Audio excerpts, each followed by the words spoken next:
Here's a trivia question. Where in the Torah are the Jews compared to the stars? Well, actually a few times. First time is when God is telling Abraham about his future progeny. He tells him that they will be like the stars in the sky. The second time is when Joseph dreams that the stars are bowing down to him, alluding to the fact that eventually he'll be king and his brothers will bow down to him. So in his dream, the stars are his brothers. Third place is in this week's Parsha, where Bilam is prophesying and revealing the future. He sees a star shooting up, Darach Kochav Mi'Yakov. According to the Rambam and other great sages, this is alluding to the shining star of Mashiach and the future redemption. Which leaves us wondering, what is the connection between the Jews and the stars? And especially when it comes to Mashiach, why is he compared to a star? Wouldn't a comparison to the sun, for example, be more fitting? Let's try and answer these questions with another trivia question. Do you know how many stars are really out there? Well, every few years we get new numbers, and now NASA alleges that actually there are zillions of uncountable stars, and that the true number of stars remains completely unknown. Indeed, this week in the news, the headlines read, NASA's James Webb Space Powerful Telescope reveals emerging stellar nurseries, baby stars, dancing galaxies, and going deeper into the cosmos that humanity's ever seen.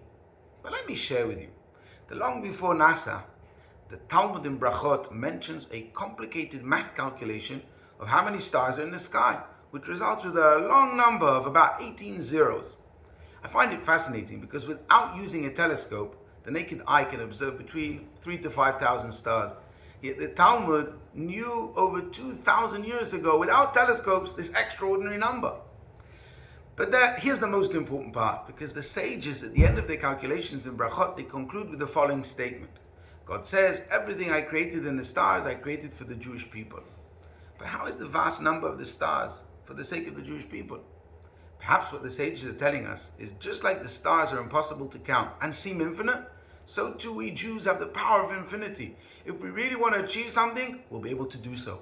And therefore when Hashem says to Avraham, look at the stars, and Koyeh Zaracha, so will be your progeny, what he was saying is your children too will be infinite-like and will be able to do what seems impossible. And how? By looking upwards towards the stars. God intentionally placed the stars up in heaven so that we need to look upwards and see this amazing phenomena of the infinite stars. And by raising our eyes upwards, we remember the Almighty up above, and that we are created in His image, and that we have a soul that's a spark of God. And by having a spark of the infinite God inside us, we can achieve what seems impossible.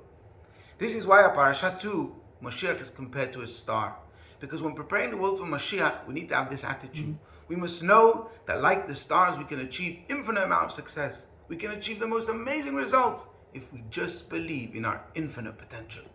In order to bring about the coming Mashiach, the building of the third temple, and the utopian-like life, which seems now like such a far distant dream, we must remember that we're like stars, shining lights powered by energy much greater than the sun, but most importantly, infinite in our ability.